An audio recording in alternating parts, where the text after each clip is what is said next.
Hello, everyone. Welcome to the Duke Spine Surgery stream here for December 7th. Dr. Duke is getting ready for his surgery.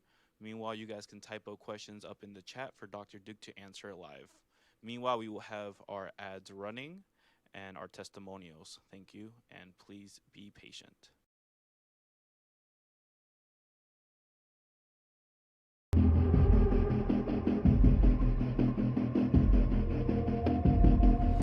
Dr. Ara Deukmedjian here today with you from Duke Spine Institute on our YouTube channel with Spine Scams Exposed. And we're going to talk in this segment about artificial discs. All the hype, all the buzz, are they really that great? Are they the answer to all the problems that people are having with pain in their neck or back? What are the advantages, pros, of having an artificial disc, and what are the cons? Is the artificial disc really the best treatment for you? These are all important questions that people ask, and we're going to have some answers for you today. So first of all, what's the purpose of doing an artificial disc surgery?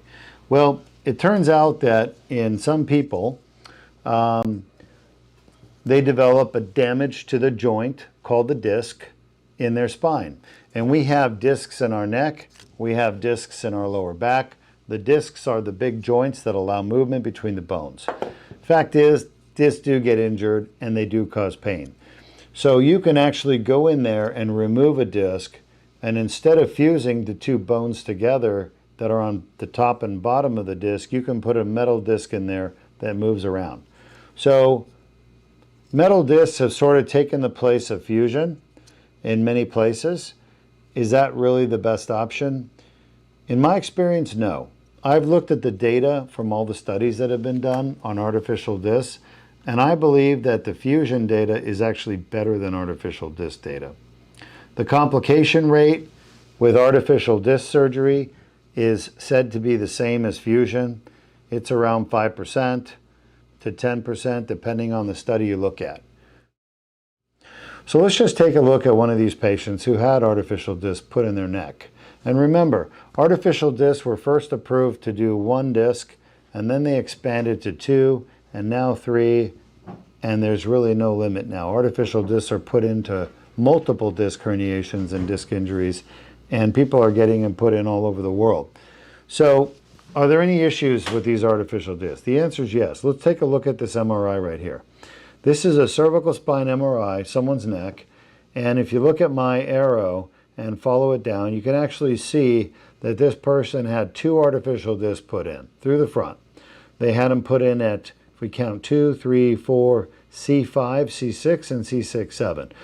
And you can already see the artificial discs are getting pushed out of the disc space. They're actually popping out of where they were put during surgery. Okay.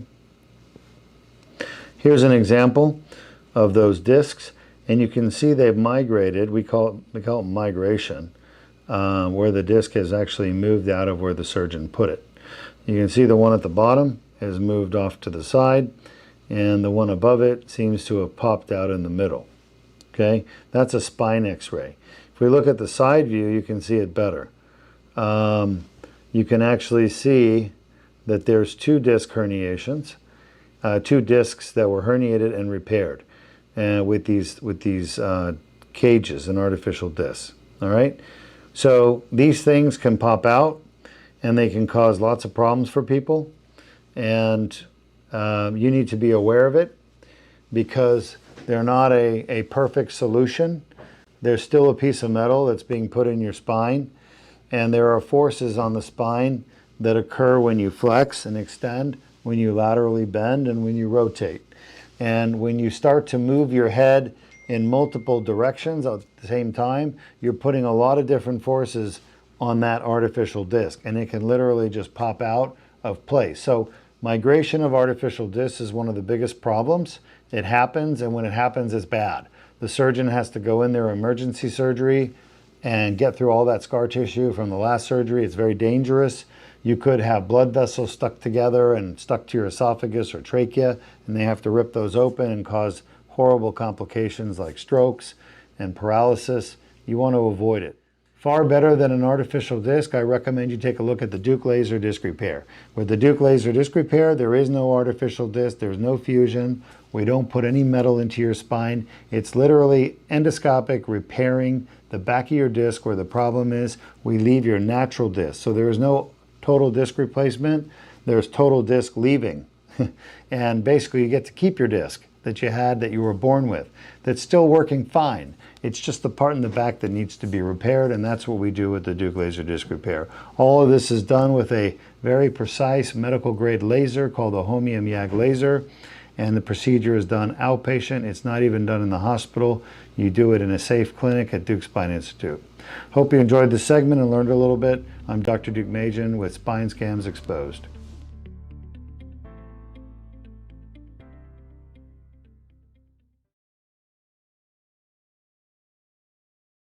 This is Dr. Ara Deukmedjian, the surgeon who will be performing today's live surgery that we're streaming around the world live. And our stream is supported by Deuk Spine Institute, Surgery Center of Vieira, and the Deuk Spine Foundation for Research and Education in Spine.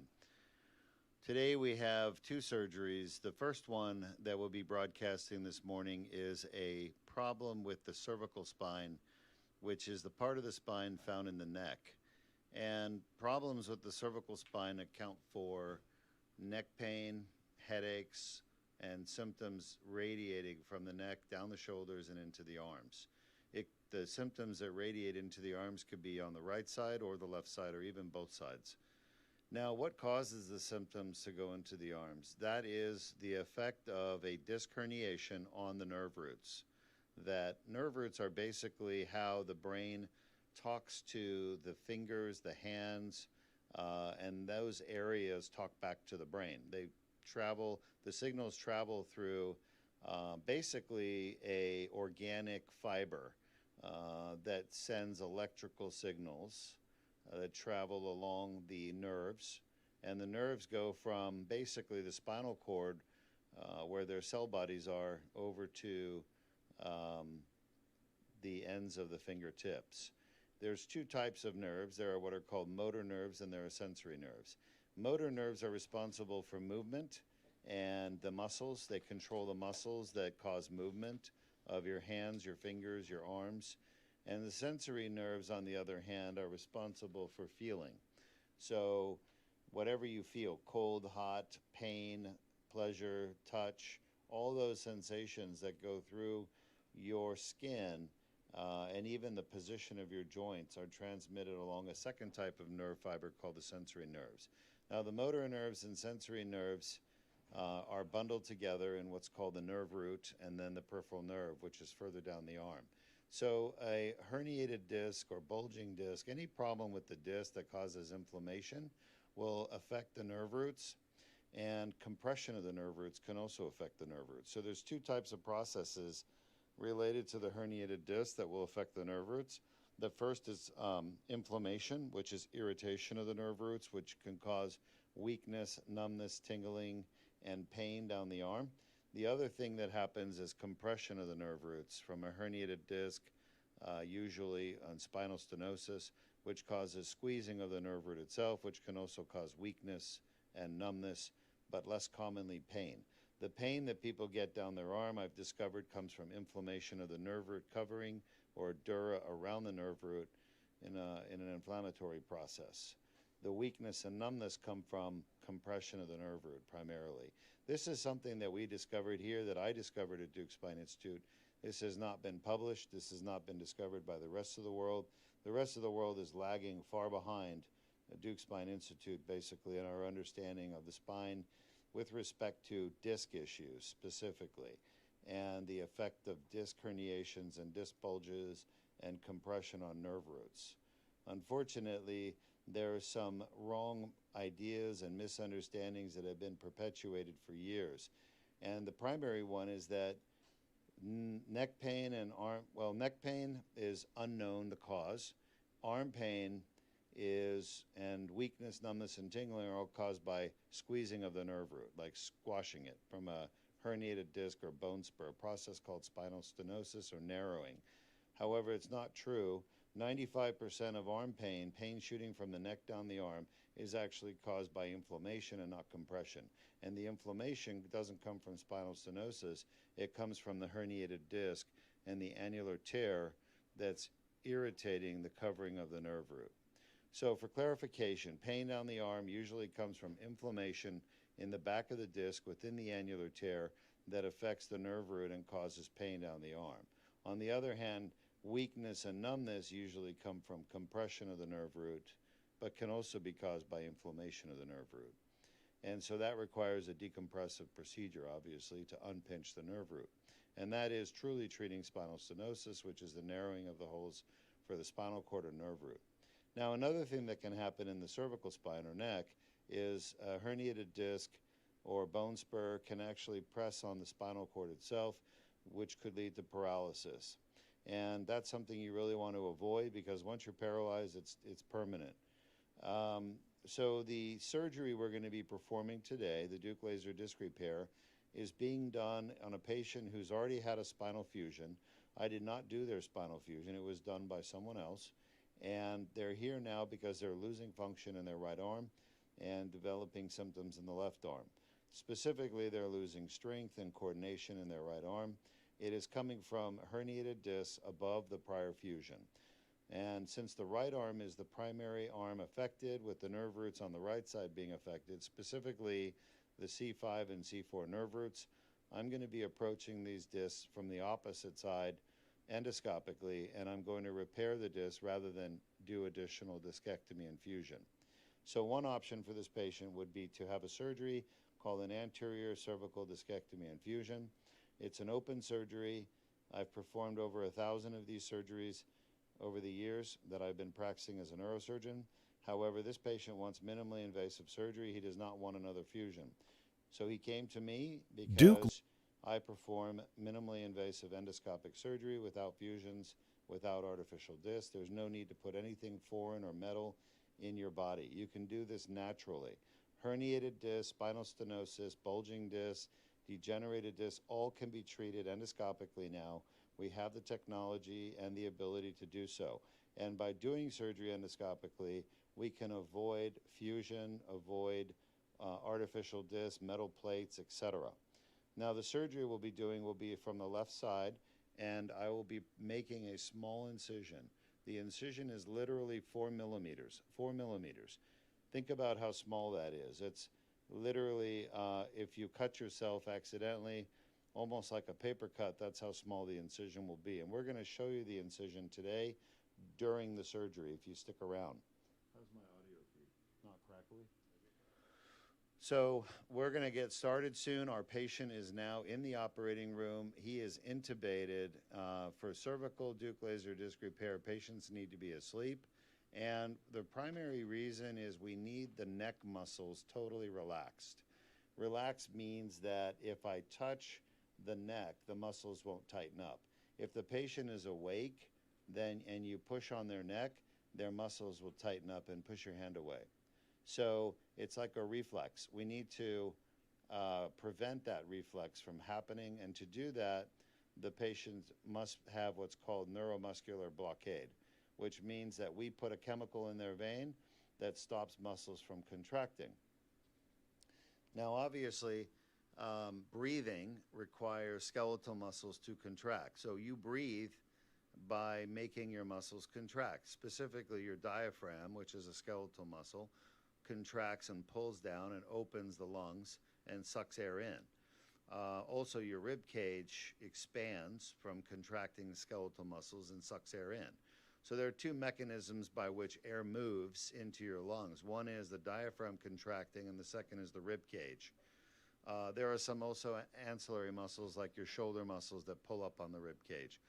Point is, you require skeletal muscles to work in order to breathe. So when we chemically paralyze our patient's skeletal muscles during the surgery so that I can perform the anterior approach, these patients would not breathe. They would not do well, let's just say. So because of that, we have to intubate the patients, put them on a ventilator during the surgery. So we call that general endotracheal anesthesia. The Deuk laser disc repair, when it's done with general endotracheal anesthesia, we do it for the cervical spine only. For lumbar spine and thoracic spine, we do not do general anesthesia. We do propofol sedation with the patient awake, breathing on their own with maybe a little bit of assistance at times. So today's surgery will be done with our patient fully sterilely prepped and draped in the operating room. The patient will be completely asleep under general endotracheal anesthesia so that I can have complete relaxation of the skeletal muscles so I can access the spine through the front of the neck. Now, the initial access will be a procedure called percutaneous, meaning I'm doing it with a needle. So I'm going to use APN lateral fluoroscopy to guide the needle placement. We call that radiographic guidance and navigation. So I'm navigating to the part of the neck, the part of the spine that I need to get to using an X-ray machine to guide me. Why do we need an X-ray machine? Well, we're operating on the spine. The spine is made up of bones and joints between the bones. They're called discs. So in order to get to the right disc to fix it, because there are multiple discs in the neck, I need an X-ray machine to help guide me. So we'll be using an X-ray machine, and you'll see those pictures come through your screen once we get started. I'm going to say the word shot. That's a word that I used. It means take a shot, take a picture, basically. And that shot word means take a picture with the X-ray machine, and that's what you're going to see. Diego will flip over from the feed in the operating room to the X-ray feed, and you'll see that I'm advancing surgical instruments to the spine in a minimally invasive fashion with a tiny little incision. Now, are they seeing the surgery comparisons? So if you're watching the screen right now, what you can see on the left side of the screen is a fusion surgery. That's a metal plate and cages with screws bolting the plate to the spine. That is not what we're doing today. We're doing the Deuk laser disc repair, which was what was showing on the right side animation on the screen, or basically center panel. And you can see how small that incision is. And that right there is a little tube going into the neck with a 4 millimeter. I'm showing you the endoscope right there. The endoscope is a skinny long metal tube that is fiber optics, and at the end I can see whatever's at the end of that tube at the bottom of the tubular retractor that's going in right now. There's also a light source, there's irrigation, and there's a laser fiber, which you can barely make out as a blue fiber. Right now you can see not live footage, but recorded footage from a prior surgery where the laser is actually removing the herniation at the back of the disc. So I want to give credit where credit's due. The Deuk laser disc repair is pioneered by myself, and it's unique. It's very special surgery. It's different than all other surgeries in the world in that I was the first person to discover where the source of neck pain and back pain and thoracic pain come from when it comes from a herniated disc or a bulging disc. The pain actually comes from the back of the disc, specifically a tear in the back of the disc. I'll be there, thanks. The tear is called an annular tear, and when it happens in the back of the disc, it's called a posterior annular tear. Posterior as opposed to anterior or lateral. Anterior annular tears and lateral annular tears do not cause any pain or symptoms. And herniated discs to the side of the spine or in the front of the spine don't cause any problems. We leave them alone. So the only kind of herniated discs that cause symptoms that we need to deal with are like this video is showing.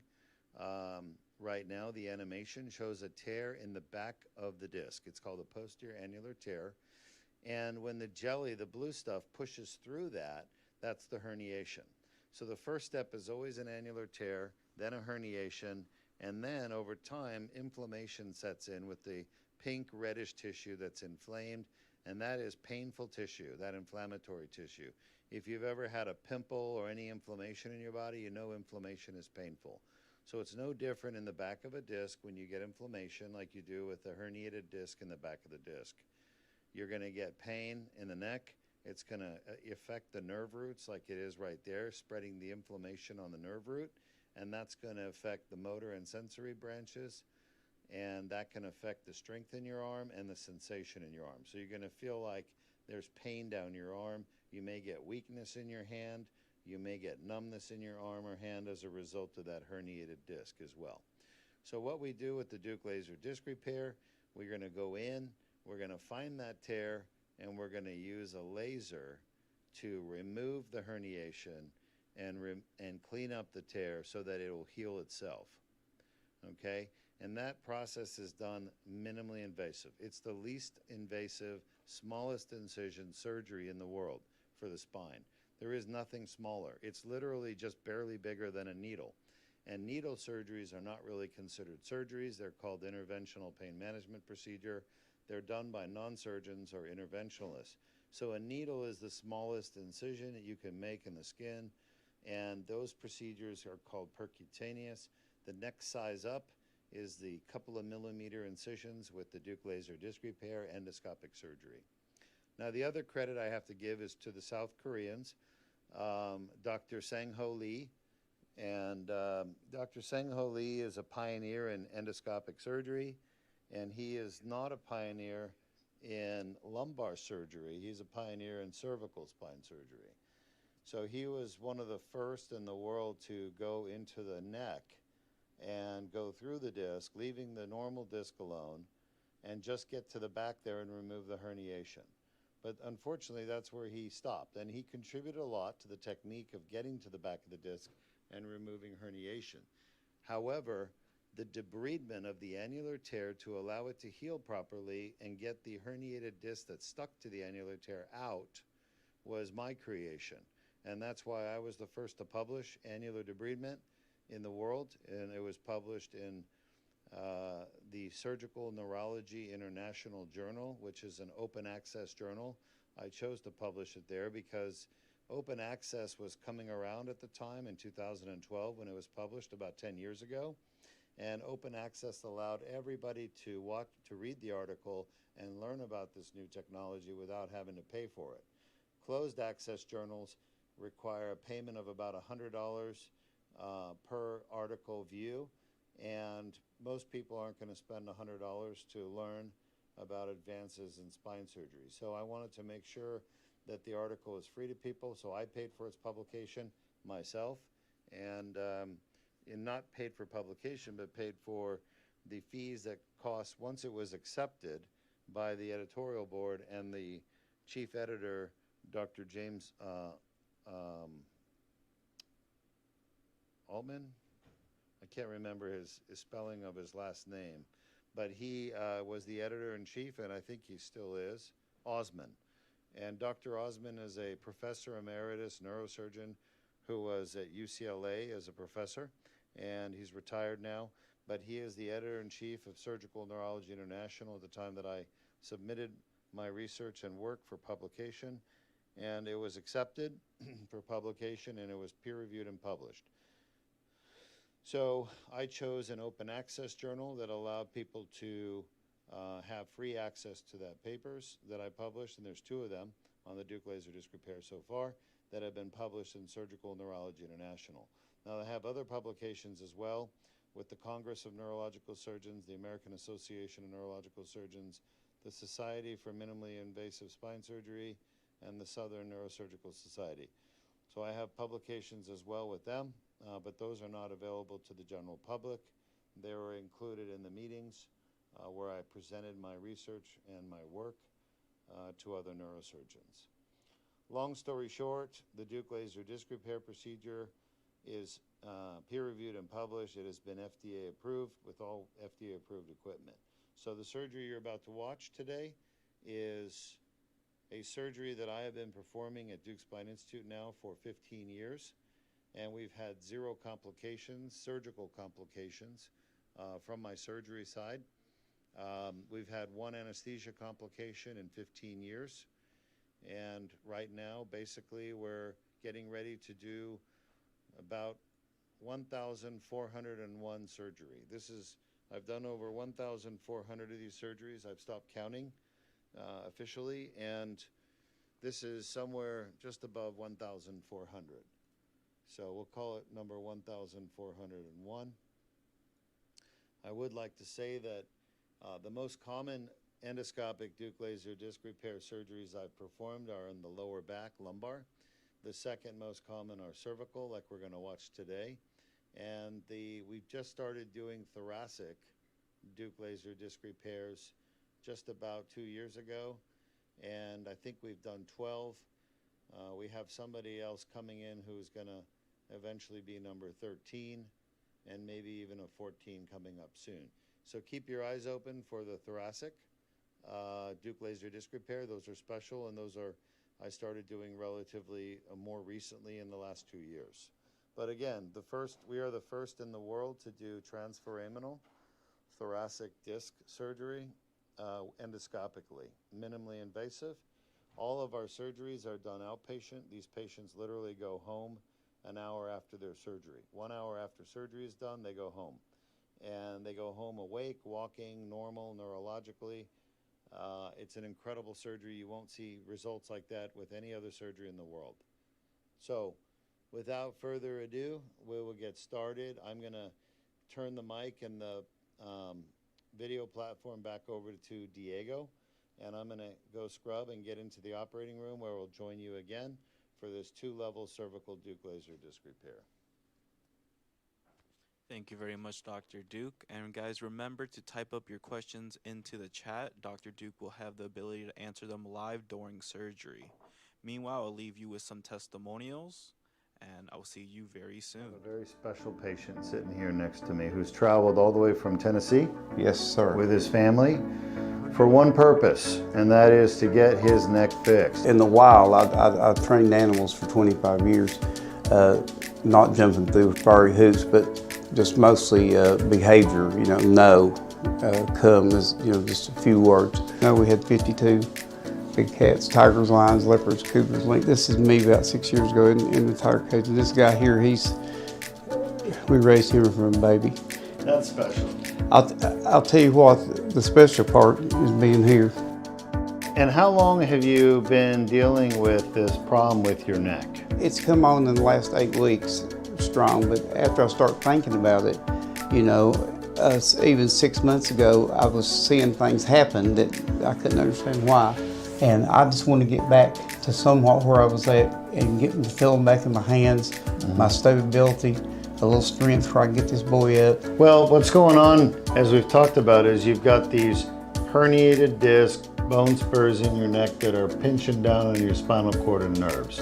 And I'm going to go in there tomorrow with a laser, and we're going to open all those spaces up, get the pressure off the spinal cord and the nerves, so you can start getting some feeling back and strength back in those arms. That sounds great. That's why I'm here. Then I've researched, and I kept coming back to you all and seeing the testimonies and watching hour after hour after hour of the surgery. And that says a lot if you can do it live on Facebook.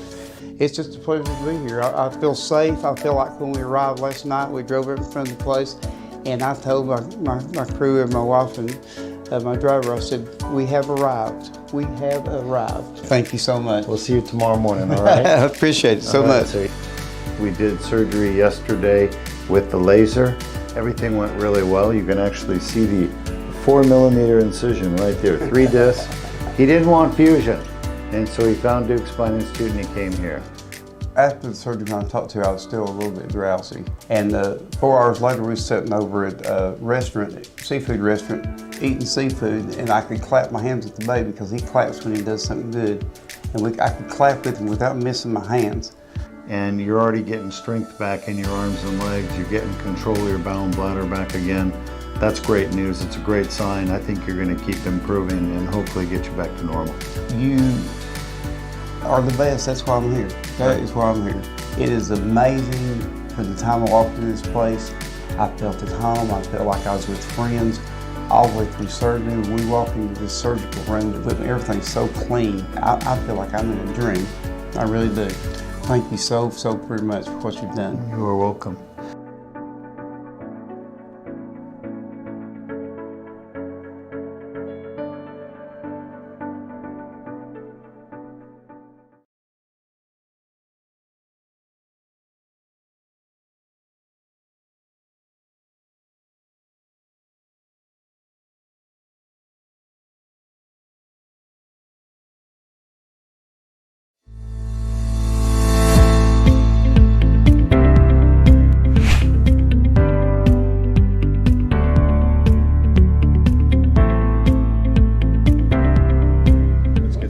Dr. Deukmedjian. We're here with one of our patients who traveled to here from Texas, correct? No, Auburn, Alabama. Sorry, Alabama. All right, so Alabama. And why did you come to Duke Spine Institute? Because the last flare-up of L4 that ruptured in 1999 was unbearable, and my wife can be a testament to that. Who took care of me for 10 days, crying on the floor with an amazing, incredible pain.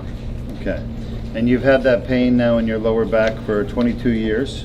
Yes. You've tried physical therapy and exercises, stretching, but none of those things worked. No, temporarily. Yeah. And where was your pain coming from? Do you know? It was around the belt region in the back. Yeah. So the L4-5 and L5-S1 discs had tears and they had inflammation and pain. He also had sacroiliac joint inflammation and pain. And Dr. Patel standing here, which we don't get to see you very often, but Dr. Patel was a hero. He came in and did the bilateral SI joint injection. Yep. So do you still have the pain in your back that you came here with? No. It's gone. It's very, very gone. Yes. Excellent. Well, it should stay gone. Is there anything you want to say to your audience? Well, I think more people should come and start looking at this procedure, finding the website, learning about what are the things that needs to be done, such as sending the MRI, and trust on the incredible treatment and experience that I have received from this team. It's relatively impressive, very impressive, and I would recommend it to many of my friends who play golf and has been suffering for a long time. All right, very good. Well, have a safe trip home. Thank you. Finally, this is 1 hour after my procedure, and I am walking the spine. I'm gonna turn, very stiff, and then I'm gonna walk around, and so far so good. I feel very, very pleased. 24 hours after the procedure was performed on me on L4, L5, and S1, the L4 injury has been there for 21 years and has never give up and has made my life miserable.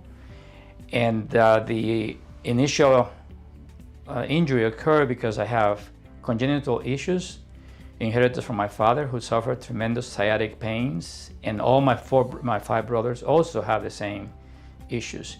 So this is only 24 hours after. I already walked a mile this morning, and I only have taken 1/3 of the indicated medications, and I still have no pain, with considerable improvement over 3 or 4 major landmarks. The first one is pain down the leg, the right leg, where the main injury occurred, as well as pain on the left and the middle of the back for the 2 main new discs that were also injured, the L5 and the S1. So I recommend this procedure to anyone who, like me, has suffered for many years and were afraid to the pain that is inflicted with some other technologies that basically requires months for rehab. And I will not hesitate to submit myself to another procedure if it's needed, Dr. Duke's Spine Institute. So I thank everybody for all the service, outstanding service, medical and social.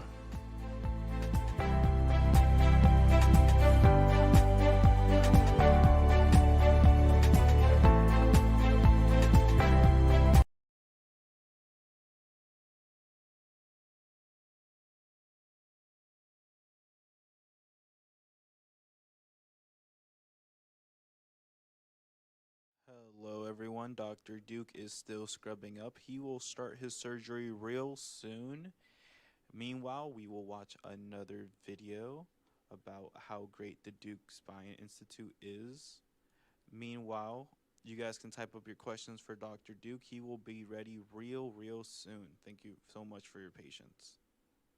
The pain level got to about an 8, a 9. The right side of my body from the waist down was pretty much useless and in pain constantly. The pain was chronic. It was an aching, stabbing. It became unbearable. It became where I didn't want to get out of bed. I didn't want to talk to anybody. I didn't want to do anything. I had the pain every single day in my low back. It's torturous. I can't go to sleep at night. I can't lay down. I can't sit for too long. Can't stand for too long. I couldn't sit. I couldn't stand. I couldn't walk more than 50 feet. It's excruciating. Sends excruciating pain across my back. Gets down to my hands where my hands are numb. I had no life. If you are suffering from neck or back pain, the Deuk Spine Institute can give you the relief you need to live your life without pain. Now I have absolutely no pain. Not even 24 hours after the surgery was complete, I was able to be how I felt is normal. And it was good. No scars, didn't hurt at all. As you know, when I woke up, it was totally painless. The next morning, I was up and about and out, dressed on the job. I have no pain. I'm living my life and doing great things, and I'm just very happy. It's a great feeling not to be in pain. Deuk Spine Institute has changed thousands of lives. Isn't it time you live your life pain-free? Log in to DeukSpine.com or call 1-800-FIX-MY-BACK for a free MRI review and consultation. I feel like a new man again. And it's thanks to Dr. Deuk. He gave me my life back. Dr. Deuk did an amazing job fixing my back. I recommend him highly to anybody who has any kind of back issues, any kind of back pain. Don't wait. Go see him. The relief is amazing.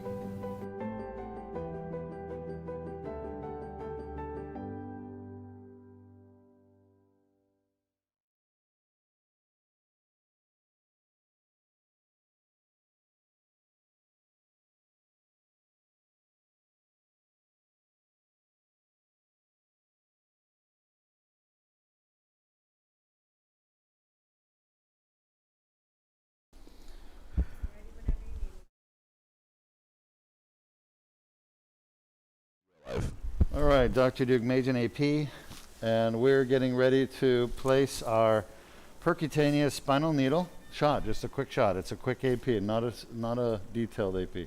All right, and shot. All right, give me a lateral view now. Do you have a tube in, esophageal tube in? You do? All right, good. Lateral, go. Shot. Shot. Shot. Hold on. Shot. AP quick. That's a quick AP. Now. Looks good. Lateral.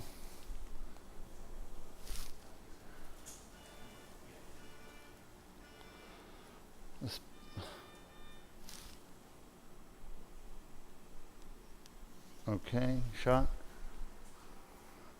All right, so 2, 3, 4, 5, 6.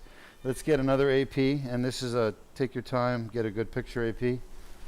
And I think we got some rotation on the spine, so we got to take that into account. Shot.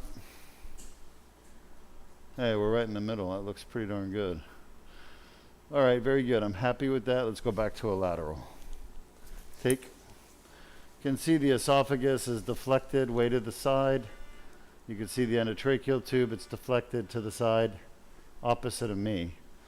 And what we're doing right now is I'm just getting the access to shot to the disc space, the bottom one that we're going to be treating today. Shot.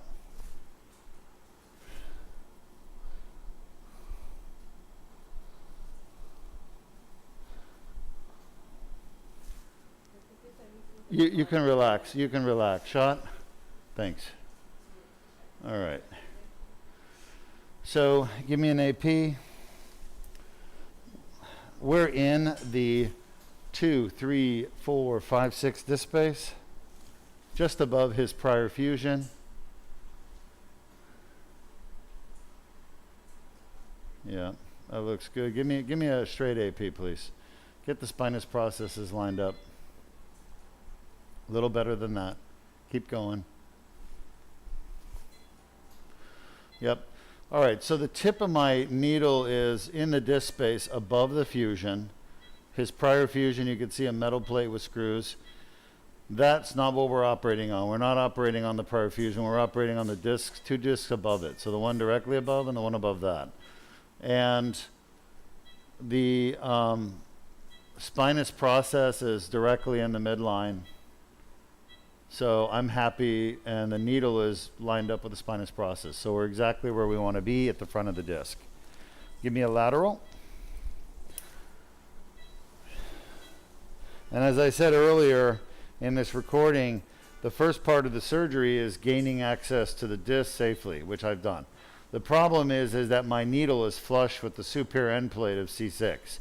So I'm not going to be able to do a discogram as such, unless I back out a little bit, which I'm going to try to do, and try to angle it more north. Shot.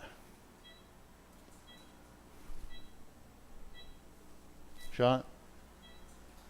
And I'm going to try to redirect this thing and go further north. Shot. Yeah, and it doesn't want to. So I'm still going to try to do my discogram. I need the discogram to be done so I can see the inside of the disc, what it looks like. Plus, I'm going to be putting some blue dye in there. The blue dye, shot. Let's see, give me an AP. All right, Coker. It's almost like a vertebral bodyogram. Maybe in the actual vertebral body, which is okay because I'm entering the disc in the right place. I just need to angle it, which I can't do with the needle because of all the scar tissue from his prior surgery. All right, go back to a lateral. So yeah, that's what I'm going to do. I'm going to go ahead and gain access to the disc space using a guide wire. So you see I've taken the center of the needle out, placing the guide wire. Lateral shot. How's he doing? Everything okay? All right, so guide wire will go in, shot. And like I said, the guide wire tip is probably sitting in the C6 vertebral body, the top, the end plate. But there is a shape to that, shot, where it's kind of concave at the top of the end plate. It kind of goes down in. So it's probably sitting right on the end plate, but I'm not able to get the dye to go into the disc properly. Shot. So now we have the guide wire there. I'm happy with where the guide wire enters the disc. It's at the bottom of the disc. I'll do a little local injection in the skin. Our incision will be 4 millimeters. Injecting local, 1 cc.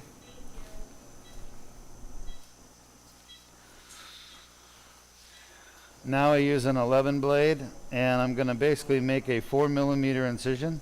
The entire surgery will be done with this tiny little 4 millimeter incision. We call it a stab incision.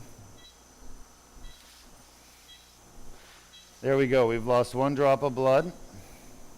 How many drops in a milliliter? Anybody know? 20. 20 drops of blood make up 1 milliliter. We've lost 1 drop. Shot. Now I'm going to advance this dilator down so you guys can see. Can you all see this, Diego? Yes, we can. We're advancing the dilator down. Past the carotid, shot. Past the jugular vein. Right to the front of the spine. This is a 3 millimeter dilator, shot. So it's super tiny. It's almost like putting a needle in. Now I already know that I have a safe path to the spine, And this is what other spine surgeons can't do. They've never done this, they can't do it, they won't do it, they've never been trained to do it. But this is what I learned from the Korean surgeons, how to get here. Okay, and they've done it many times. They taught me to do it, and that is to go from here with a small incision down to the spine. Okay, but there are 6,000 spine surgeons in the United States, and none of them know how to do this, except me. So this is futuristic technology here now, and we've been doing it for 15 years. That's what's sad. Unfortunately, other surgeons will never learn this because it's not being taught in their training centers where they train. Okay, but I had to go overseas to learn. This is being done in other countries like China and Korea. Maybe Germany has 1 or 2 surgeons, but not more than that. So it's very rare to find a surgeon who knows how to do the surgery. And this, what I just did, is probably the second hardest part of the whole surgery. How's the blood pressure? So 2 drops of blood. Shot. All right, at this point, I'm going to remove the guide wire, but I want to get a quick AP, Coker. I want to make sure the tip of my dilator is sitting in the front of the spine, like in the middle of the front of the spine. So the front of the spine is a pretty big area. You want to enter the front of the disc through the middle, the midline area, okay? So that's perfect. You can see the spinous process right above that guide wire. Point to the spinous process for them so they could see it. There it is.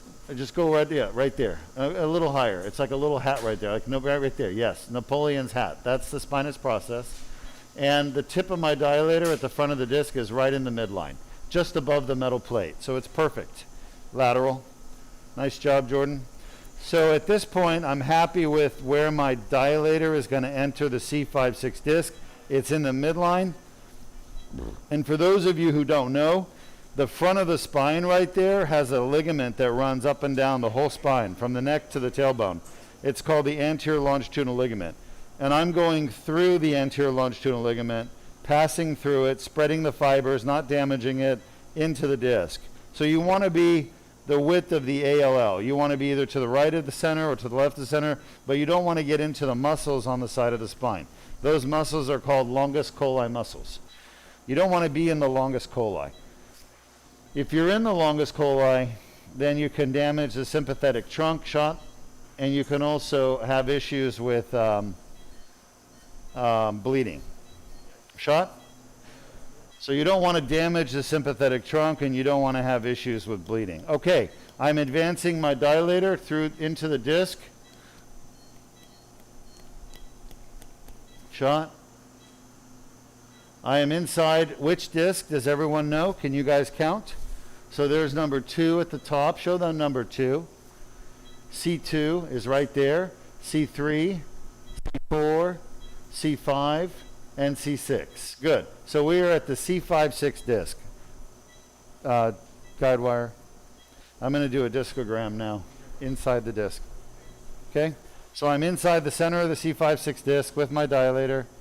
I'm going to do another discogram. And this is not an evocative discogram.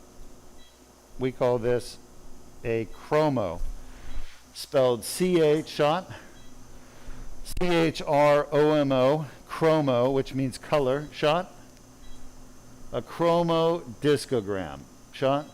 And why do we do a chromo discogram? Is that it right there, shot?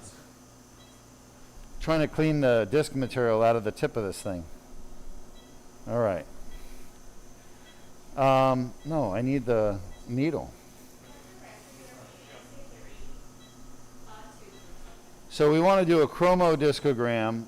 That's not the right needle, guys. Come on. Luis, you should know better than that. It's a skinny needle. That's a skinny one. No, it's not. Yes, sir. That's a 22.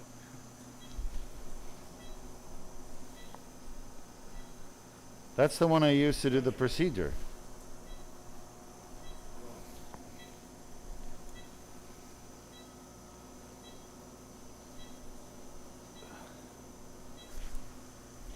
Anyway, chromo discogram means color, shot. And the color is the blue dye that we use, shot. All right. So it's still not coming out. Let me have the guide wire.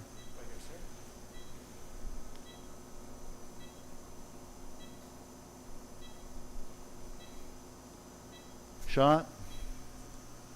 All right, good. Now it should come out.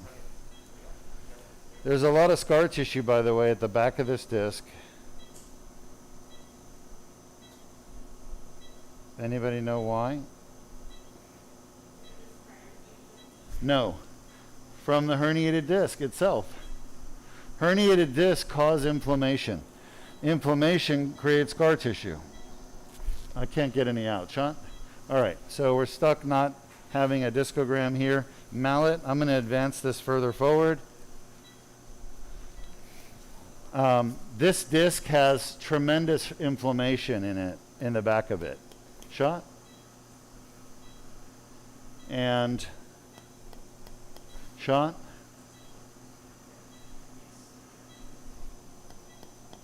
Shot? Shot? Shot? Just about there. We're inside the herniation right now as we speak. We're inside the annular tear with the tip of that dilator. Why don't you go ahead and run the video showing, we've lost 2 drops of blood. Run the video, Diego, showing why herniated discs cause pain and inflammation. Okay, they're watching the video. Traumatic injury on the disc can cause annular tears to form. In the meantime, we're going to put this tube down and get started. Shot? Pressure on the disc causes herniation of the nucleus pulpus through the annular tear.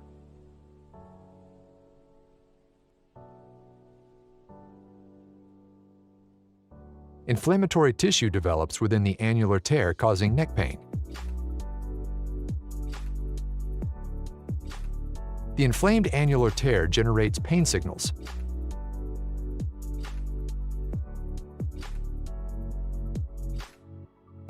Additional injuries can cause worsening symptoms.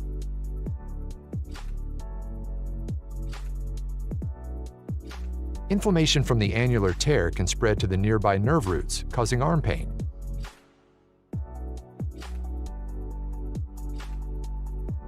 Pain signals travel up the nerves to the brain, causing localized neck pain.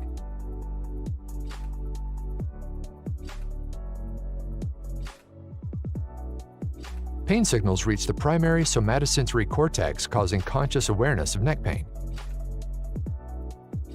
If you have a herniated or bulging disc and neck pain, submit your MRI for a free review at www.mri.deukspine.com. You're live, Deuk. All right, your voice is barely audible, Diego, but I heard you. I think we're back, right? Yes, sir. Okay, folks, so what have you missed? Nothing really. I've just advanced this tube. It's a 4mm tube down along the dilator. So now take a shot. You got it? Go ahead and show the x-ray there. And look at the arrow. The arrow is going to show you the end of the tube. I'm going to do the whole surgery at the end of that tube there. Yep. And the tube is not taking the disc out. Show them where the disc that we're leaving. We're leaving all that disc there. We're not touching it. We're just spreading it apart. So we're creating, like Moses parted the Red Sea, we're parting the disc. Okay? You can call me the Moses of discs. All right. Right here. Look at it. It's right here. Long story short, we leave that disc there. Therefore, when we're done with the surgery, which is the part in the back of the disc, we don't need to put a cage because we didn't take the disc out. The disc is taken out by all other spine surgeons in the world that don't do endoscopic transdiscal surgery like I'm doing. In other words, of the 6,000 spine surgeons in the United States, all 6,000 take the whole disc out, except for orthopedic surgeons that don't even take the whole disc out, and they're supposed to. They just fuse. They take the front of the disc out, which is not doing you any favors. Trust me, you want that disc out. If you're going to take the whole disc, take the whole disc. Don't just take half the disc. I see people all the time have ACDF surgery, and the surgeon doesn't take the whole disc out.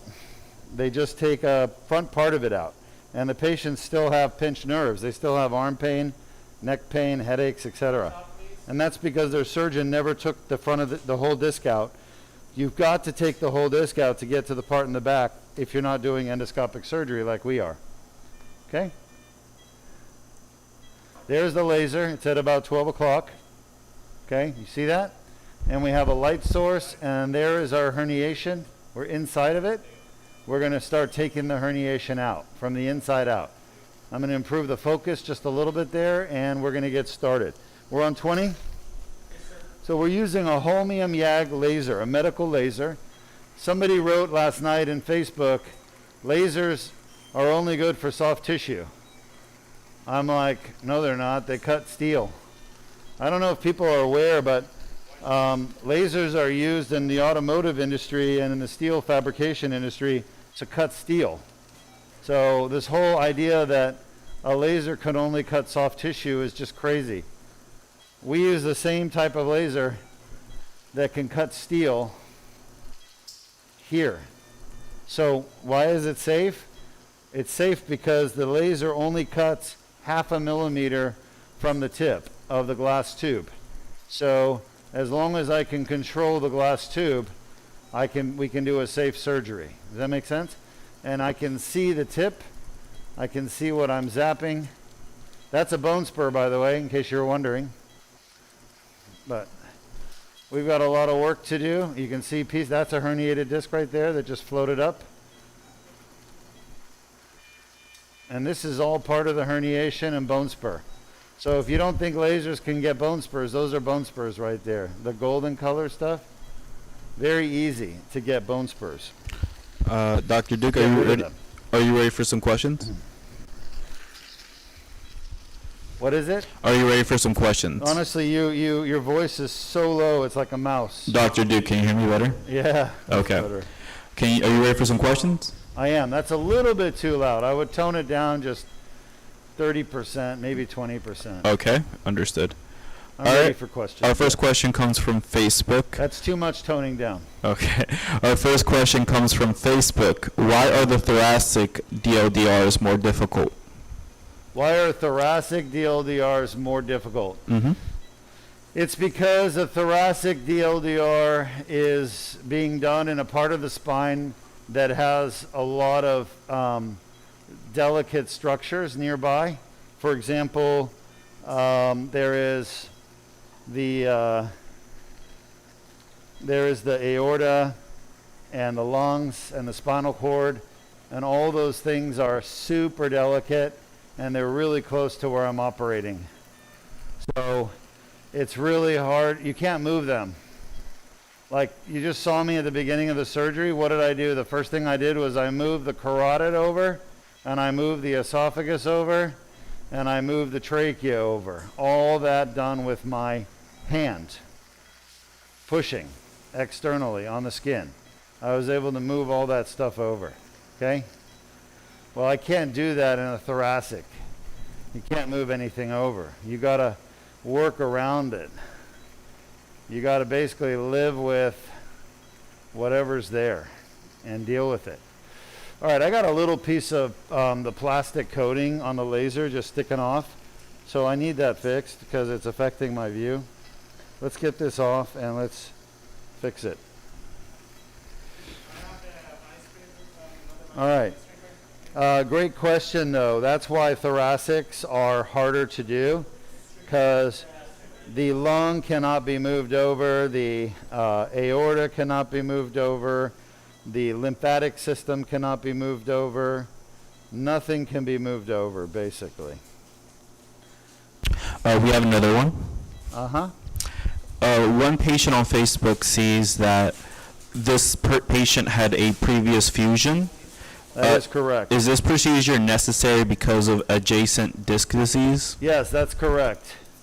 This patient has now herniated discs above his fusion. Can you have the light on, please? He has herniated discs above his fusion, and they are affecting his arm. Like, he cannot use his arm normally. He's losing strength in his arm. And because of that, he needs to get this fixed. He's kind of waited too long. But that said,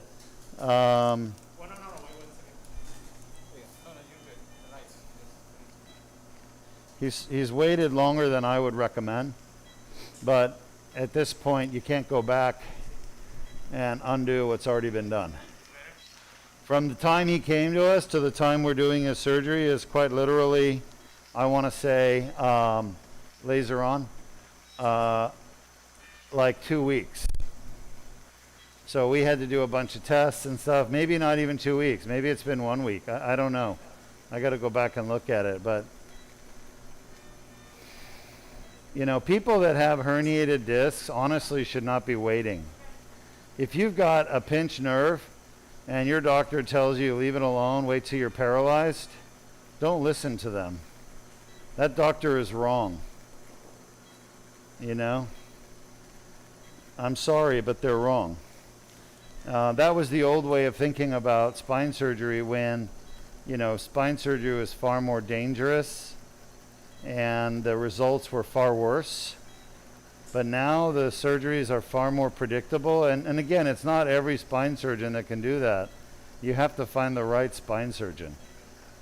There are still spine surgeons out there, many of them, that really are not that good, you know, technically with their surgery.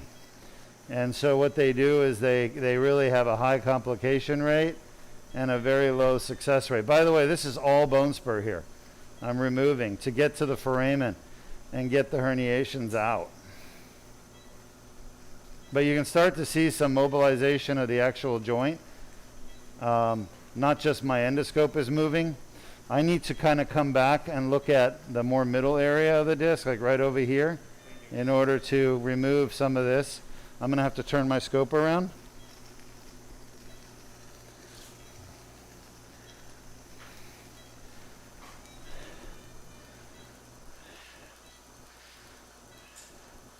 But so the viewer who asked, is this adjacent segment disease?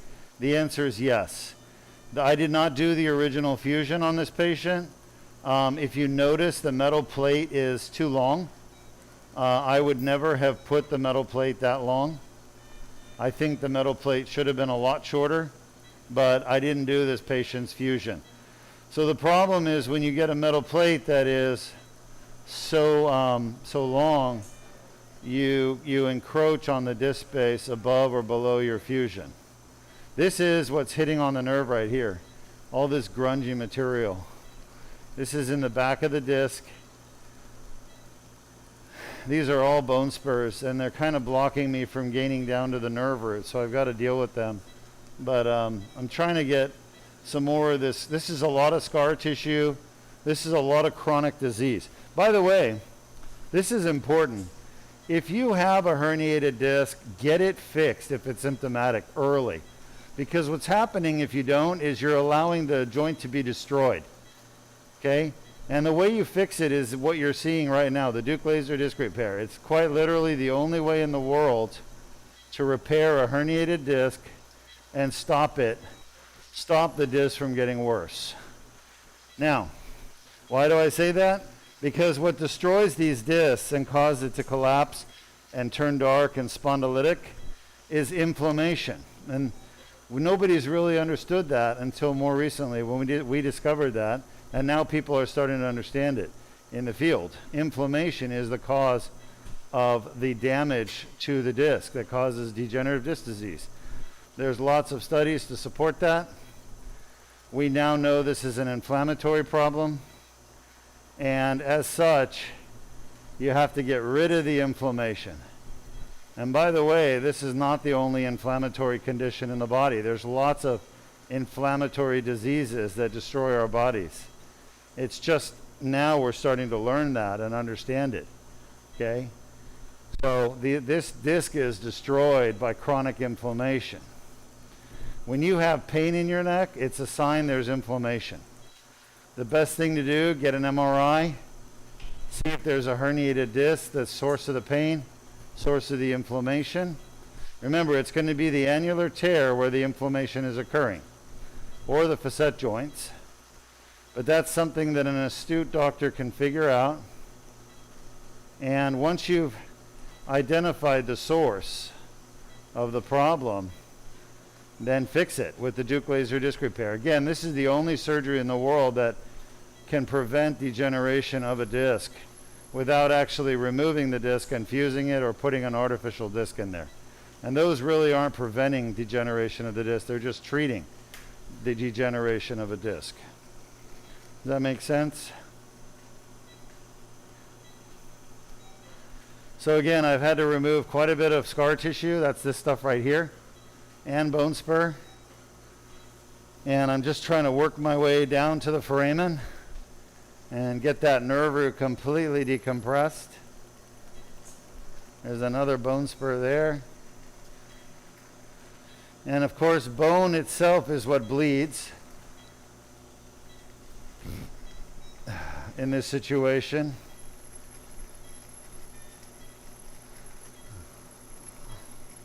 Another piece of herniation there. So, will this disc ever look normal again? The answer is no. It will never look normal again. We're not trying to make discs look normal. We're trying to eliminate symptoms and signs like weakness. That's my goal here. So, what are the symptoms and signs of a herniated disc? Neck pain could be. Arm pain, weakness, numbness, paresthesias or tingling in the arms. And what else? You could have headaches. You could have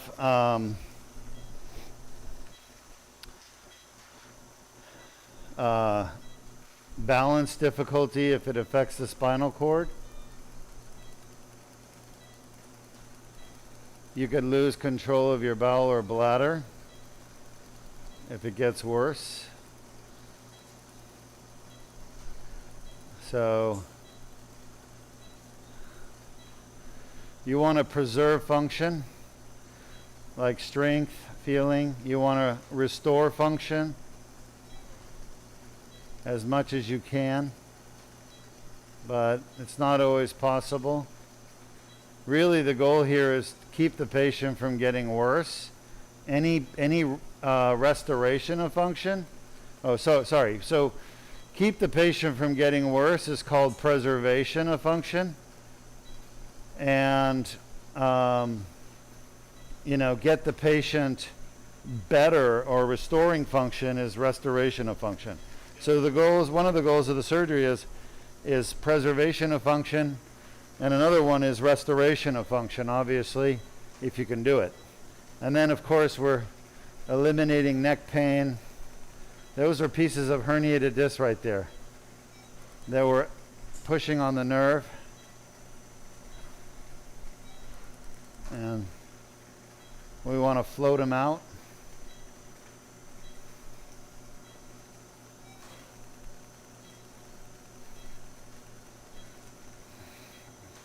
They keep coming out of that crack, just little pieces. And the important thing here is to note that, herniated discs don't come out as one giant piece most often. They come out in multiple pieces. A lot of people think, oh yeah, it's one big piece. But the reality is that herniated discs are episodic. They happen as episodes, and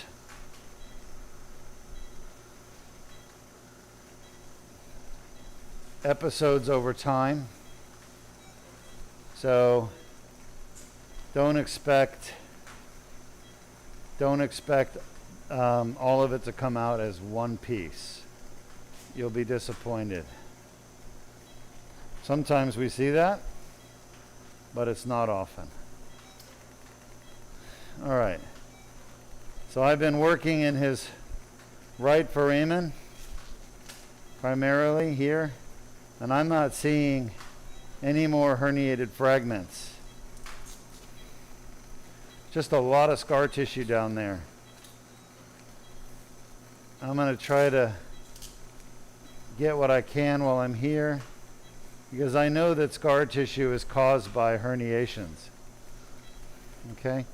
We're going to go back and look at the other side again. Thanks. Yeah, I appreciate it. Thank you.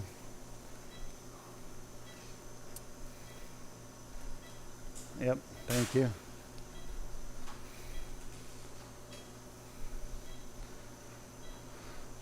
Again, this disc is on a scale of 1 to 10. This is degenerated to a 9 out of 10. And I wish that this patient would have come to me years ago when they first started having problems. Okay? Because years ago, all this degeneration could have been prevented. And that's the main message here, folks. We were never able to prevent degenerative disc disease because we didn't understand what caused it. There was a lot of speculation, and there still is, by the way. A lot of doctors still don't know what causes it. They haven't figured it out. But we figured it out, and it is an inflammatory destruction of the disc. And the inflammation comes from the annular tear and herniation. So if you can go in and stop the inflammation in the tear, which is what the Deuk laser disc repair does, and it's the only surgery that does it while still preserving the disc, then you can stop the degeneration from happening. You can keep a relatively normal disc, basically. All right. I'm going to go and reposition my tube a little bit and look laterally and try to get more out here.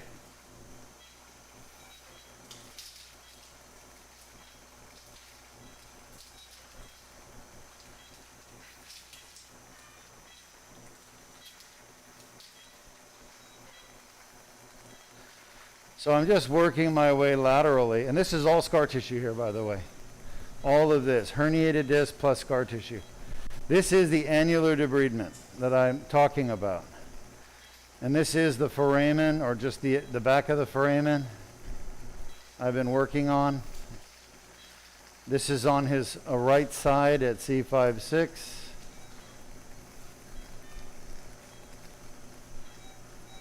This is not surgery for the faint of heart.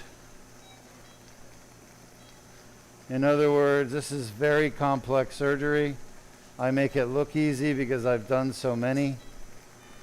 I've done now probably 500 cervical lasers patients, and in those 500 I average about 2.5 discs per patient. So that's, imagine that's 1,000 cervical discs that I've done. Okay, and that's a lot. That's 1,000 more than 99% of spine surgeons. And so I have a comfort level of doing this that other surgeons don't have. Okay? And they will never have in their careers because it takes years to get this kind of cases done. Hello, Dr. Deuk. Yep. Do you have time for a question? Sure do. Okay. Yes. On Facebook, they want to know, what does it mean when the derna is burning? I did not hear the question. The What derna is burning? What does that mean? The what is burning? Derna. The dura? Yeah, dura, yes. The dura is burning? Yes. What does that mean? They want Well, to know. who said the dura is burning? I don't understand that. Oh, no, just a question on Facebook wants to know. I'm not sure what dura is burning means. The dura is the covering around the nerve root. It's inflamed means inflammation on the dura. Oh, okay. And that comes from the inflammation that we're treating here. There's a bone spur right on the nerve root in the foramen. Just got rid of it. Really not seeing much in terms of a herniated disc anymore. There's just a bunch of scar tissue and thickened ligament right here. That ligament that's thickened is called the ligamentum flavum. It runs out into the foramen, and it's sitting on top of the nerve, squashing the nerve. And that's what I'm cleaning up. So at this point, it's not even a disc herniation, it's thickened ligament from scar tissue and inflammation of the ligament over years from that inflammatory process. So I want to try to get as much of that out of there as I can, especially on this side, since this is the side that was really bothering him. That's all scar tissue right there. That is the annulus, the annular tear full of scar tissue. And that scar tissue gets so thick at times that it can actually pinch the nerve. And that's what's happening in the foramen here. It's a combination of thickened ligament, herniated material, and scar tissue from the annular tear, from chronic inflammation. You ever get scar tissue in your body and you can feel it under your skin? There's like a knot there. That's what we're doing right here. This is a knot that's literally in the spine, right above the nerve.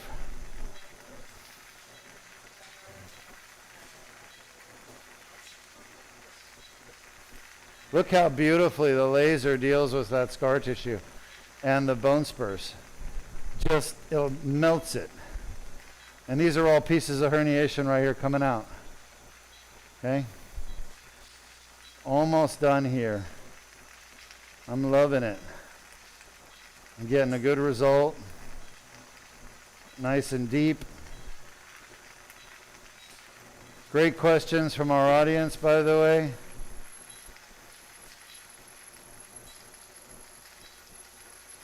So the laser is the little thing with a red tip.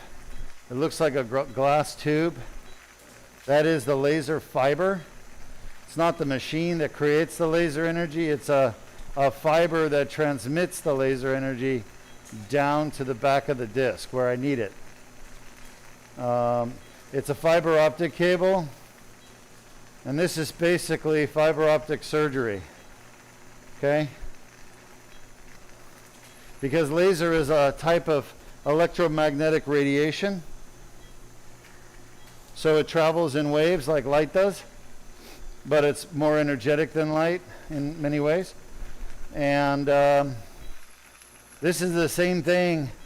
If you look at those transatlantic cables that transmit fiber optics and broadband from one country or one continent to another, that's what we've got here. We're basically sending fiber optic signals down, which are very powerful and are blasting this tissue and getting rid of the scar tissue, getting rid of the bone spurs, getting rid of the herniated disc, and getting rid of the annular tear that's just junked up. So, pretty cool use of fiber optics, huh? All scar tissue here from the annular tear and the herniated disc. This is years and years of degeneration and inflammation right here. Years. If only this could have been stopped years ago. That is the foramen once again. That's where the root was being compressed. There's nothing in there now. Just I cleaned it all out. We're pretty much ready to finish up here. Just want to take one more look. Make sure I get everything. Dr. Deuk, we have a question from YouTube. Sure. Do you only work in Florida or do you have any other locations? Yeah, Deuk Spine, just so you all know, is kind of a mom and pop facility. I started it with my wife, 2004, in Florida. We don't have big money backing us. We don't make enough money to have multiple locations, to be honest with you. We're not a big corporation. We're pretty much just. When I started out, Deuk Spine, I had $250,000 in debt. I had no money to my name. So, you know, we're lucky to have what we have here. It's just one building. And we're located in Melbourne, Florida, right where SpaceX is, by the way. And right where Blue Origin is. So we're in I think, one of the best places in the world. Obviously, we're not launching rockets, but this is a very technologically intensive area with the futuristic technologies, and that's what this is. It's a futuristic technology. So no, we don't have multiple locations. This is our only location. Patients travel here from all over the world to get this surgery done because nobody else does it, and it's worth it. If you're in pain, if you're looking at having a fusion done, don't do it. You know, get it fixed with the laser. All right, pretty much done. Done. All right, so we're gonna move from this disc to the next one. That's my least favorite part of the surgery. It's the hardest part of the surgery. All right.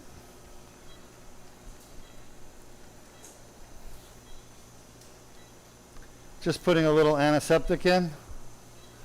The antiseptic is betadine. Betadine is essentially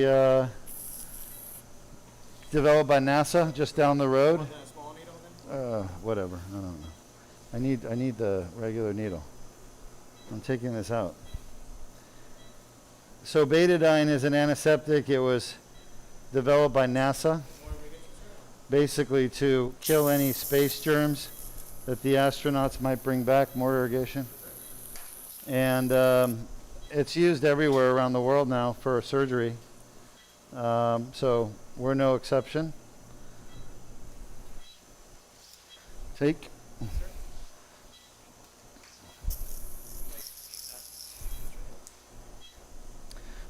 And what's oozing here is essentially the bone. You remember the bone spurs I took?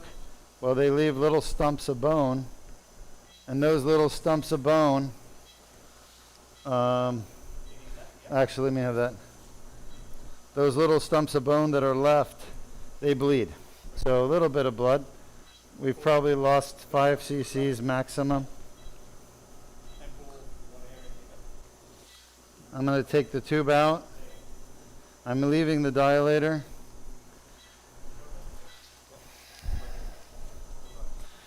And we are, remember, we're at the C5-6 disc. This is a 2-disc surgery. So we're going to do the 4-5 next, the one above. This patient has herniated disc at C4-5 and C5-6. Both discs are above his prior fusion. And we're going to take an x-ray image in just a second, and you'll see that there is indeed a fusion that he had done years ago. I can't remember when his fusion was. I want to say it was in the 80s. I think it was in the 80s, but I'm not sure. But this shows you that we can do the Deuk laser disc repair endoscopic transdiscal surgery in the neck or back adjacent to a prior fusion or artificial disc. So if you have had prior surgery, don't worry, you can still do this Deuk laser disc repair. I just need to look at your MRI, CAT scan, and make sure that it's safe to do and that we'll be able to access the disc base. So it's, people that are interested should always submit their MRI for our free review. We do a free telemedicine consult for 15 minutes on Zoom, and there's no obligation to treat with us whatsoever. If you just want answers, what's going on with my neck, my back, is there something fixable? What's it going to take to fix it? What's the best surgery to fix it or best treatment to fix it? That's what those consultations are, and they're free. Okay, we're going to move from this disc that we're in now up one. All right, so here we go. And this is, in my opinion, the hardest part of the whole surgery. Shot? This is going to take the most amount of training for anyone that wants to learn this. And this was developed at Deuk Spine. Shot? By me. Everything okay? Oh, yeah. All right, I want to get an AP. I want to make sure I'm in the middle. So when you come out of the disc space, there's a tendency for the dilator to move left or right. And you want to make sure you stay dead center. Dead center is perfect. We're there. Go back to a lateral. Nice job there, Jordan. So I'm keeping my tip pressed against the front of the spine, and I'm just going to march my way along the ALL shot right up to the next disc. Okay, and I'm going to stay in the midline. Shot. And there we are. Shot. I'm happy with that, but I want to make sure I'm good on the front, on the side-to-side thing. So you got to get an AP, anterior posterior. Shot. So I'm sitting right over the next disc, sitting up against the ALL, anterior longitudinal ligament. Perfect. Mallet. And now I'm going to go back to a lateral view, and I'm going to enter the disc, the next disc in the middle, because the tip of my dilator has not lifted off of the spine, not once. Shot. Okay. So because I haven't lifted off the spine, shot, I'm able to safely move to the next disc. Shot. Man, I could feel a ton of scar tissue here as well. Now this isn't as bad, okay? And I think we'll be able to get a discogram done. Now this disc, hopefully we'll be able to do a discogram. There won't be too much scar tissue because it's the scar tissue in the disc from the herniation and inflammation for years that basically prevents me from doing the discogram. Perfect. Take.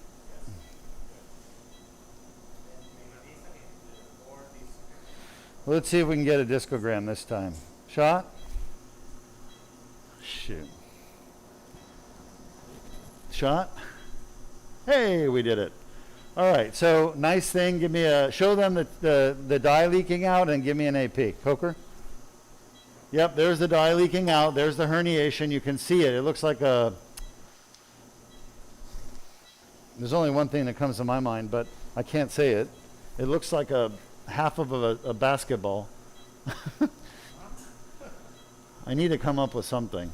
All right, so some of the dye has already dissolved away or been carried away by the bloodstream or tissues, but you can see the tears in the back of the disc. And you can see how my dilator is off to the patient's right, which is where most of their arm symptoms are. You can also see show them the esophagus. See the esophageal tube? It's the braided one. Show them the braided. That's the esophageal tube. It's a temperature probe in the esophagus. So you can see where we've pushed the esophagus way away and staying away. Show them the endotracheal tube, which is in the trachea. Very good. All right? So I've displaced those. And our patient's going to enjoy watching his surgery because I'll give you a little secret. He's actually a doctor. He's actually an anesthesiologist. And he knows that he doesn't want another fusion. So that's why he came to Deuk Spine for this surgery. Shot. Shot. So we're at the back of the disc, 2, 3, 4, 5. Shot. I'm right at where the herniation is. That's it? It's not really going anymore. Shot. It's like it doesn't want to, and that's fine. Though I would like to get it out a little more into the herniation, just a little bit more. Maybe off to the side a little. Shot. That's better. Shot. You can see what there is perfect. You can see what I'm doing, by the way. For those of you that want to be neurosurgeons and do the Deuk laser disc repair, I'm taking the dilator and I'm adjusting it so that it goes where I want it to go at the back of the disc. So I'm pushing it up, pushing it sideways. And that's part of the surgery. Take a look at the hole. The whole surgery is being done through this 4mm incision. That's just enough room to get this tube in, and the whole surgery is done through this beautiful endoscopic tubular retractor. This is not a percutaneous surgery. Percutaneous means it's done with a needle. You put the needle in, and you're done. That's it. The whole surgery is through a needle. This is not a needle-based surgery. This is a true endoscopic surgery. And it is the future of disc herniation, disc bulge, neck pain, back pain, thoracic pain, radiculopathy, spinal stenosis, myelopathy surgery. As long as it comes from a disc issue, which 99% of the time it does. So this will literally take over the world someday and get rid of fusions and get rid of artificial discs. The problem is artificial discs and fusions make people too much money. And I'm not talking about you, the patient. They make the surgeon too much money. They make the implant company too much money. They make the hospital too much money. So none of those entities are really interested in moving into endoscopic surgery because there's no metal to put in. So there's no money to be made. You know, metal in the spine is a big, big, big business. And when you start messing with those big business people, they're like the mafia. They come after you. Shot? They want their money, you know? And they literally are like the mafia. And I'm saying that because I've already brought this surgery to them years ago, back in 2010. That was 11 years ago. And what have they done? Nothing. You know why? Because we don't put metal. They want you folks, they're using you all as guinea pigs to make money. And that's the sad thing about it. You guys are like, you know, patients getting fusions and artificial discs are like pigs or chickens, you know. You keep making them money and they're using you, slaughtering you. So that's why we broadcast, so people can become aware of the truth. You are in the matrix if you're getting spinal fusion and artificial disc. Doctor, do you have time for a question? You just consider yourself the human battery that the matrix envisions. Yes? Okay, we have a question from a viewer in New York who's looking for an experienced surgeon. He wants to know how many herniation surgeries can be repaired in one visit. How many herniations can be repaired in one visit? Yes. It depends on who you visit. Okay? So somebody is saying, hey doctor, how many herniations can a surgeon fix in one surgery? And the answer is, you can fix them all most of the time. However, most spine surgeons will do one at a time. They'll only do the worst one. And the reason for that is every time you come back, they make money. So you're like an annuity. As a patient, you're like an annuity for most spine surgeons. Not at Duke Spine Institute. We'll fix them all in one surgery. Okay? So it just depends on, I'm trying to get this in the right position. I'm almost done. I think I'm happy with that right there. Yeah. All right. Here's the deal, folks. It's real simple. If you have 3 herniated discs and your surgeon fixes one, you're going to be coming back for another surgery because that one disc is going to give you some improvement and you're going to be like, oh my God, that feels so good. And then the pain is going to be back again from the other 2. And then you're coming back again 6 months or a year later, the surgeon will do another surgery. The surgeon loves it because guess what? We get paid a lot less if we do all 3 discs together than if we spread them out into 3 separate surgeries. You'll make about 3 times as much with 3 surgeries. So a lot of spine surgeons, not here at Duke Spine Institute, but other places, they'll be happy to do 1 disc at a time and keep you coming back like a junkie, you know, hooked on the pain relief. And that's why we broadcast, so you can all learn the truth about what's really going on out there. Because I see patients as victims. They're victims of so many injustices in healthcare. And that bothers me. I didn't go into medicine to victimize my patients. I went into medicine to fix them once and for all with 1 surgery, 1 treatment. Just to give you an idea, the reoperation rate for an average spine surgeon is 25%.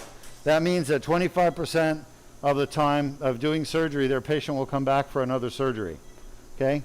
Do you see how you didn't get this on the other side here? Like these? Okay, you got to pay attention.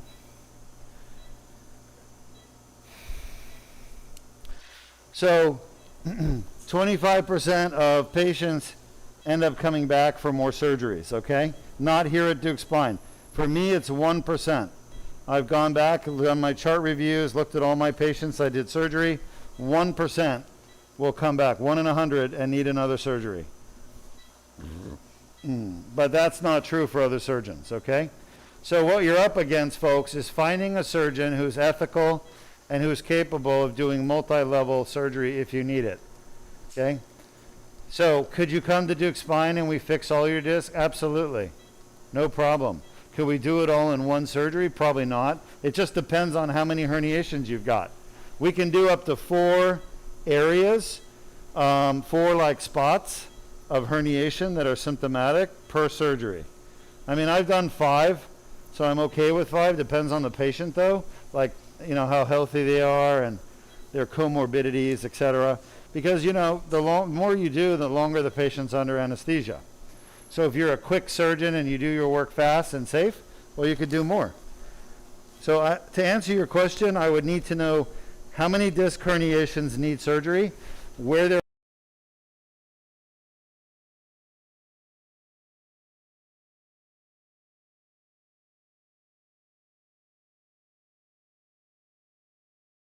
last disc we did. This blue solid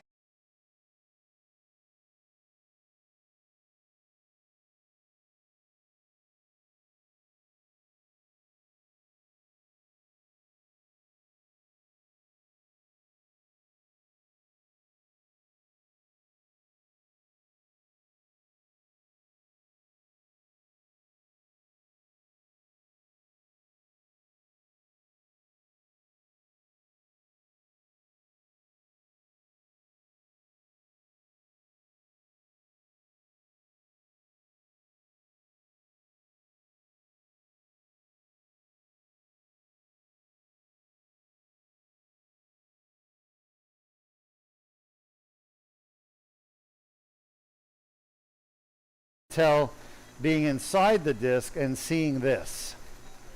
So not only does the endoscope allow me to fix the disc without fusing and everything, but it also allows me to figure out how old the disc injury is. And like I said, it's episodic. It's usually multiple stages. It happens in more than one stage. I'm very happy to see this because this kind of stuff responds really well to surgery like this. You have another question? No questions, but we have a couple patients saying great information and thank you. Yeah, that's why we're here. We're here to inform people. We have a viewer from New York who said they will be contacting our facility. Oh, good. Yeah, do yourself a favor. If you need surgery, come at least contact me and get my opinion. And I can answer questions. Like I said, we offer a free initial Zoom meeting. And first one's on me. I pay for it. Basically, I'm happy to answer questions for you. And obviously, we can't do surgery for free. We can do surgery for free under one circumstance. Anybody know what that is? Huh? Nope. If you can get Elon Musk or Jeff Bezos or Mark Zuckerberg to make a donation to the Deuk Spine Institute, which they should do, by the way, because they're multi-billionaires, all they need to do is put some money here and we can start treating everybody and not charge anyone any money. And that's my dream, to do that, to be honest with you. I don't want to have to ask people for money. I hate being like, what's it called? Wikipedia. Right? I'm not asking for money to teach. That'll always be free. But to do the surgeries themselves, they're not cheap surgeries. Oh, that's a huge herniation. They're not free surgeries. We do bill insurances, and most of the time they pay, but insurance companies have gotten so evil, they won't even pay for surgery like many surgeries that people need. Let's look at this herniation I just pulled out. Blue, you need a blue towel? Yep, we can see it. Okay. Well, we're going to turn the light on so you guys can see it even better. Now, that's not a huge one, but in the cervical spine, that's a pretty good size. Y'all see that? Yes. Let me show you right there. You see it better there? Yeah. Better there? That back on the blue towel looks the best. On the blue towel, that guy right there. Perfect. That's one piece of herniation, and that's a relatively new one. I would say it's months old. Could be 3 months, could be 6 months, but it's definitely not years like the other disc. So we're getting all these herniations out at this top disc. This is definitely the more symptomatic of the two, in my opinion. See that pink stuff right there? That's granulation tissue. Oh, there's a big herniation here. This patient must have really done something traumatic. This is a big, big blowout. We have another question, Dr. Deuk. Sure. On Facebook, we have a viewer who said that they were watching, probably reading your blog, and she read that calcified discs do not cause pain. She wants to know, why is that? That's a great question. The reason is simple. Calcified discs themselves have no inflammation. They're calcified. It's inflammation that causes pain. So it's only through inflammation in the annular tear that you can get pain. And a calcification doesn't have pain fibers. It doesn't get inflamed. It doesn't cause pain. The only thing a calcified disc can do that would require treatment is squash your spinal cord or your nerve. But usually it would be a spinal cord that's getting squashed. And then you need to do surgery. Okay, but calcified discs don't cause pain, they cause paralysis. Paralysis is painless weakness in your legs. You can't walk. You can't get out of bed. You can't control your legs. They're like you're falling everywhere. You can't even control your bladder. Okay? So, yeah, that's why. Calcified discs do not cause pain. They cause neurological dysfunction at worst. There's a piece of herniation right there I'm going to get in a minute, but I got all this stuff holding me back. This is a huge herniation. So, oh yeah, there's a piece right there. So basically, the C5-6 disc was very degenerated and long gone. The C4-5 disc, the one you're seeing now, look what a difference, huh? Look at all these pieces of herniation coming out. These are all chunks of nucleus pulposus that were basically fragments of disc herniation. We're going to send all this off to our pathologist, who's going to verify my findings with a microscope. And basically, yeah, this poor patient had a massive blowout here recently. No problem. We're about 10 minutes away from being done, doctor. So I don't anticipate being operating more than about 10 to 15 minutes. So if you want to start planning for that.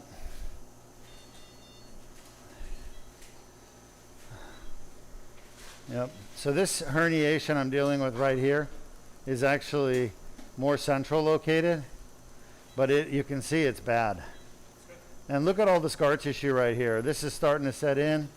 I don't think this herniation is all new. I think there's like an older tear, and then he probably blew out some more nucleus into the tear because it never healed. That's the problem when you get a tear and you get your herniation or bulge. The bulge is no different than a herniation. It is a herniation. It's just a smaller one. And when you don't fix it, like with the Deuk laser disc repair, it's the only way to fix a tear, by the way. There's no other surgery in the world that's been published to repair annular tears. I'm sorry, not repair, but debride annular tears. I didn't mean to say repair. Debride.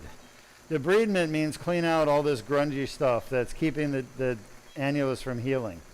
That's what a debridement is, and that's what we do here with the surgery. A debridement. We have another question from Facebook. Yep.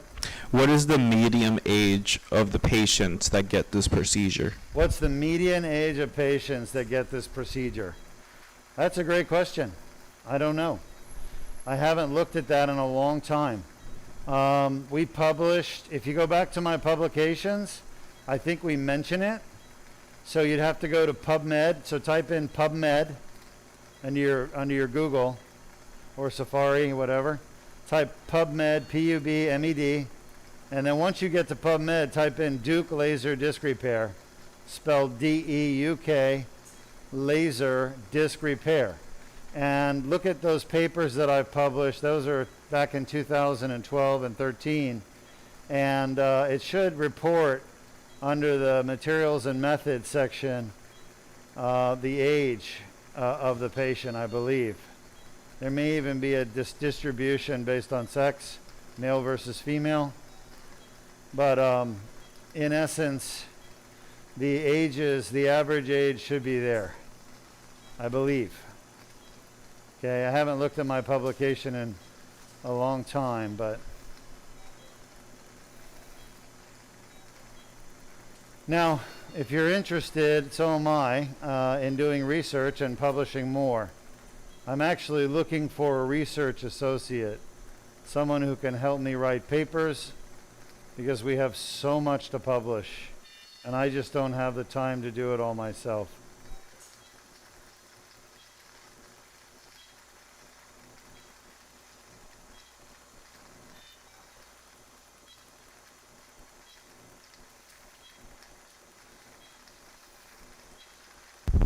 Dr. Deuk, we have another question from YouTube. Yeah. Why do so many doctors disregard bulges even though they're causing pain? Because they don't know so the question is, I always like to repeat the question in case everybody didn't hear it. Why do so many doctors disregard disc bulges in the spine even though they're causing pain? The answer is because they don't know they're causing pain. They don't know. It's a new discovery, and they just don't know it. That's what I like to believe. I mean, is it possible they're ignoring them? Yes, but honestly, I don't think that's the case. It's that they're taught, the dogma that we're taught as we're becoming doctors is you have to have a big herniation. It has to be crushing the nerve, like literally demolishing the nerve. Sorry, I'm just focused on what I'm doing here. So the herniation has to be massive and it has to be crushing. But that's not the case. The truth is the pain doesn't come from crushing. It comes from irritation, you know? And I don't know why people don't understand that. It's so simple and obvious. I mean, there's all kinds of arthritis in the human body, right? If you get arthritis in your knee, your ankle, your wrist, whatever, it hurts like hell in the joint. And that arthritis is inflammation. It's causing pain. As a matter of fact, there's a condition called discitis. Look it up, discitis. It's a rare condition where the disc becomes inflamed, the whole disc. Now, most of the time it's due to a bacteria, right? Infection. But there are a lot of times they don't know what causes it. The point is we know the disc can be painful. But for some reason, doctors think that pain is proportional to the size of the disc abnormality, and that small disc problems don't cause pain. Honestly, that's what I was taught too, but I found out that that was not true because I started doing endoscopic surgery on some small disc bulges. And the reason I did it was because I was doing endoscopic surgery on bigger disc herniations at the time, and the results were amazing, and I had no complications at all. And so I started to say, okay, well, we did an epidural, they got better. We did facets, and that didn't work, the rhizotomy. So maybe it's the bulge. So I would go in and tell the patient, all right, I'll try it, see if it works. And lo and behold, it worked. It took their pain away. So then I realized this is not a compression problem. Everything okay? Yeah. This is an inflammation problem. This is not a size of the disc. It's the actual inflammation from the tear. It has nothing to do with the herniation size. It has to do with the annular tear. It's the inflammation in the annular tear that's the problem. It's not the herniation that's the problem. Okay? Unless you have weakness in your arm, which a lot of people don't have. They just have pain. So that's why people are blown off by doctors for herniated discs that are small. Because number one, doctors don't realize that those herniated discs are the cause of their pain. But I discovered that here, and that's why we treat it. Everything okay, guys? All right, we're pretty much just about done here. I need 2 more minutes and we'll be done. Looking back at your publication, the median age is 66 years old. Of my patients? Are yes, you sure? That's what it said on the publication. Okay, I didn't realize it was so old. I'm surprised, but okay, thanks. The median age of the patients that I treated was 66? Wow, that's Medicare age. That's what it says. That's incredible. All right, just about done. Let me just check this foramen one more time. We've taken a lot of herniated disc out of this level.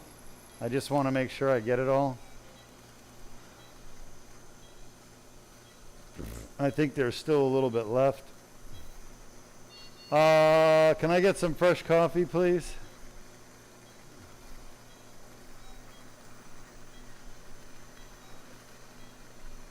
Can you tell Deb? Deb is wonderful. Yeah, I'm telling you now. Coffee.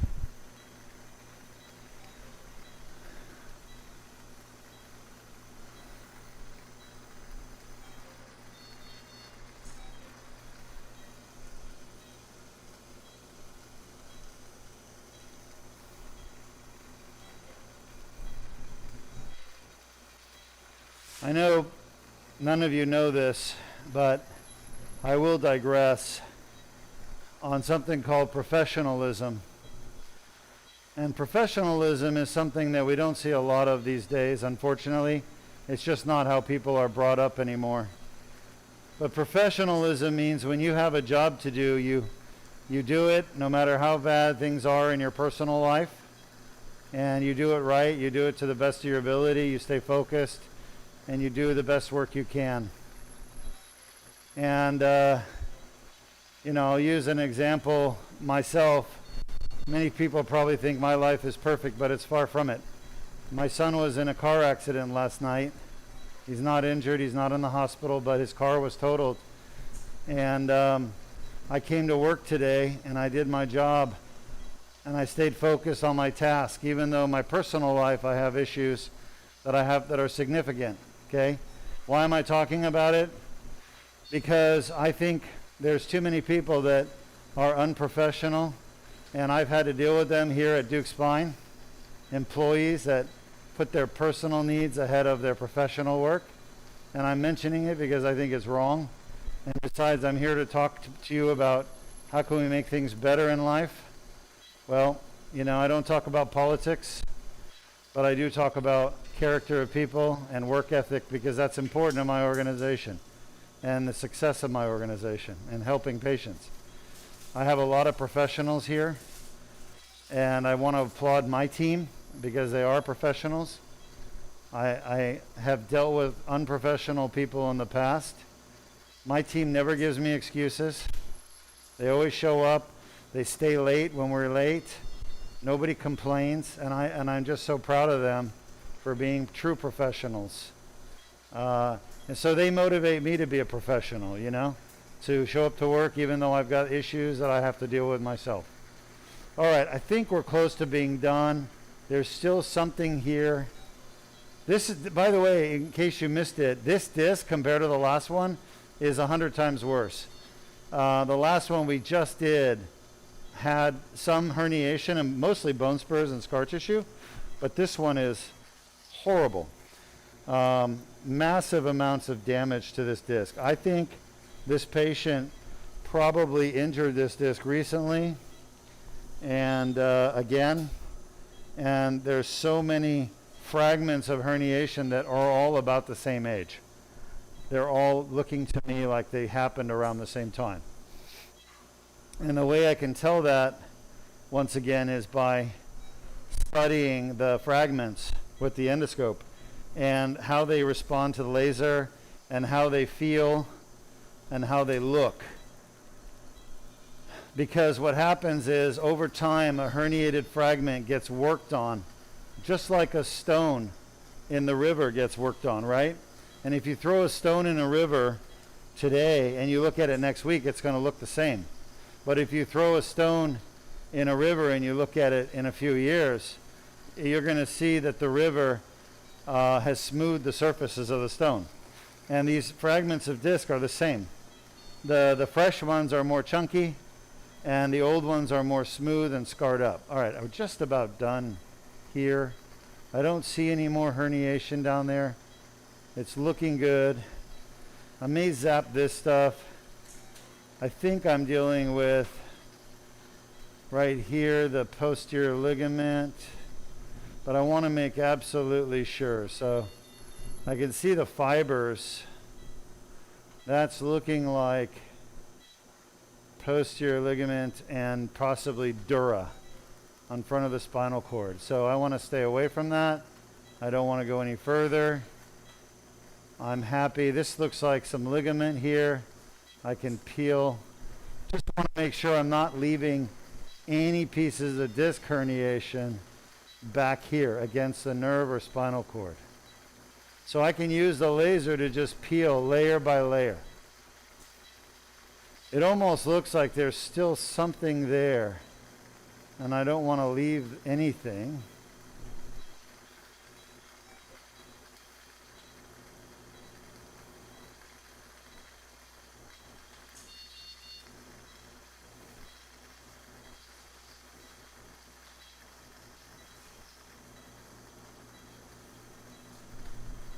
I think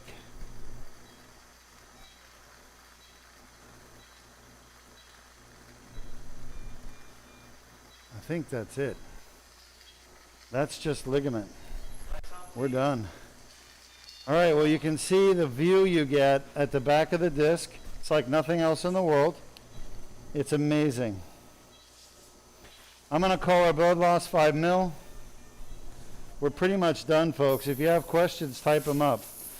Our next surgery today will be a lumbar Deuk laser disc repair. Not as exciting as cervical, but our patient traveled from Canada, and she has an L5-S1 disc herniation, and she has a horrible pain in her leg and her back, and she wants it fixed. So she flew from Canada here, and she's having a Deuk laser disc repair done at L5-S1. Okay. That's going to be next. In the meantime, we're going to get this done. Now, what's funny is I've known this patient for years. Never treated him, but I've worked with him professionally. And when it came time for him to have a surgery done, he didn't want another fusion. So here we are doing endoscopic surgery. I hope the blood doesn't gross all of you out, but the surgery's gone very well. I'm very pleased. I feel like we got everything done we needed to, and I think he's going to be very happy with the results. Now, that said, I'd like for you all to take a look at the incision that we made. It's literally 4 millimeters. 4 millimeters is about 1/4 of an inch. I always apply pressure because sometimes there's a little bit of venous bleeding and you just want it to clot off and not become an issue. Now, because we haven't created a potential space by dissecting tissues apart, there's nowhere for a blood clot to form. So these patients don't get blood clots in their neck after surgery. I've never had that happen. Now, that said, I take precautions.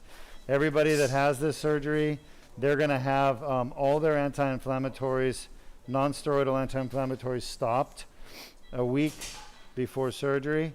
If they're on blood thinners or antiplatelet treatments, they're going to have that stopped a week before surgery. So if they're on ginkgo biloba, fish oil, turmeric, those type of herbals, they actually thin your blood and make you bleed.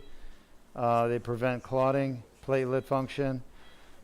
We stop those a week before. So anything that would affect bleeding, we stop a week before surgery. Okay? And we don't have bleeding issues. We don't have blood clot issues. We've also never had a recurrent laryngeal nerve injury, and we've never had swallowing problems because the incision is so small. Now, if you have open surgery like an artificial disc replacement or a fusion like an ACDF, the patients always have trouble swallowing for weeks. Could be permanent. They could have a voice box, like a recurrent laryngeal nerve injury. Their voice box doesn't work. I was reading someone's post on Facebook the other day. They had a ACDF and now they're hoarse. It's permanent. So that's one of the nice things about these minimally invasive endoscopic surgeries. We've had no complications like that to date. Okay? All right, let me show you this incision. There it is. So the whole surgery was done through a 4 millimeter incision. And Luis is going to close that up with a Band-Aid and maybe a steri strip. We're done. If you have questions, type them up.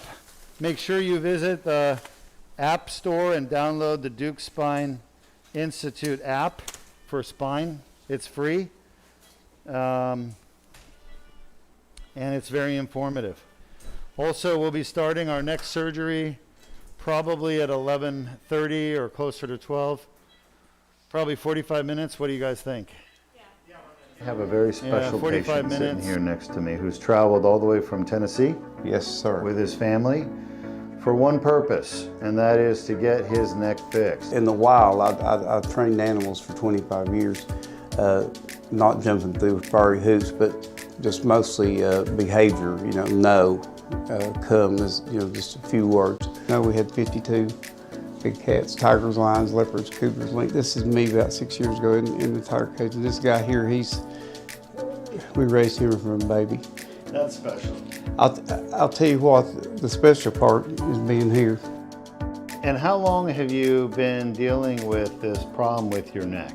It's come on in the last 8 weeks strong, but after I start thinking about it, you know, even 6 months ago, I was seeing things happen that I couldn't understand why. And I just want to get back to somewhat where I was at and getting the feeling back in my hands, my stability, a little strength where I can get this boy up. Well, what's going on, as we've talked about, is you've got these herniated discs, bone spurs in your neck that are pinching down on your spinal cord and nerves.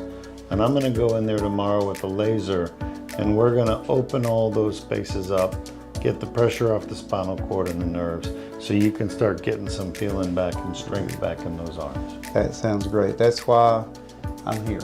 Then I've researched, and I kept coming back to you all and seeing the testimonies and seeing, watching hour after hour after hour of the surgery. And that, you know, that says a lot if you can do it live on Facebook. It's just a pleasure to be here. I feel safe. I feel like when we arrived last night, we drove up in front of the place, and I told my crew and my wife and my driver, I said, we have arrived. We have arrived. Thank you so much. We'll see you tomorrow morning, all right? I appreciate it so much. So we did surgery yesterday with the laser. Everything went really well. You can actually see the 4mm incision right there, 3 discs. He didn't want fusion, and so he found Deuk Spine Institute and he came here. After the surgery, when I talked to her, I was still a little bit drowsy. And 4 hours later, we were sitting over at a restaurant, seafood restaurant, eating seafood, and I could clap my hands at the baby because he claps when he does something good. And I could clap with him without missing my hands. Hello everyone, Dr. Deuk will be ready in just a moment. He is leaving the operating room and heading over to our recording center. He will answer all the questions that you have prepared for him, but make sure to download the Deuk Spine Institute app, as you can find more information about your spine conditions. And also remember to go on mri.deukspine.com to submit your free MRI report. Dr. Deuk will personally see them and evaluate your condition, but Dr. Deuk will be on his way currently. Make sure to type up your questions momentarily. I have a very special patient sitting here next to me who's traveled all the way from Tennessee. Yes, sir. With his family for one purpose, and that is to get his neck fixed. In the wild, I've trained animals for 25 years, not jumping through fiery hoops, but just mostly behavior, you know, come, is, you know, just a few words. We had 52 big cats, tigers, lions, leopards, cougars, lynx. This is me about 6 years ago in the tiger cage. And this guy here, we raised him from a baby. That's special. I'll tell you what, the special part is being here. And how long have you been dealing with this problem with your neck? It's come on in the last 8 weeks strong, but after I start thinking about it, you know, even 6 months ago, I was seeing things happen that I couldn't understand why. And I just want to get back to somewhat where I was at and getting the feeling back in my hands, my stability, a little strength where I can get this boy up. Well, what's going on, as we've talked about, is you've got these herniated discs, bone spurs in your neck that are pinching down on your spinal cord and nerves. And I'm going to go in there tomorrow with a laser, and we're going to open all those spaces up, get the pressure off the spinal cord and the nerves, so you can start getting some feeling back and strength back in those arms. That sounds great. That's why I'm here. Then I've researched, and I kept coming back to you all and seeing the testimonies and seeing, watching hour after hour after hour of the surgery. And that, you know, that says a lot if you can do it live on Facebook. It's just a pleasure to be here. I feel safe. I feel like when we arrived last night, we drove up in front of the place, and I told my crew and my wife and my driver, I said, we have arrived. We have arrived. Thank you so much. We'll see you tomorrow morning, all right? I appreciate it so much. So we did surgery yesterday with the laser. Everything went really well. You can actually see the 4mm incision right there, 3 discs. He didn't want fusion, and so he found Deuk Spine Institute and he came.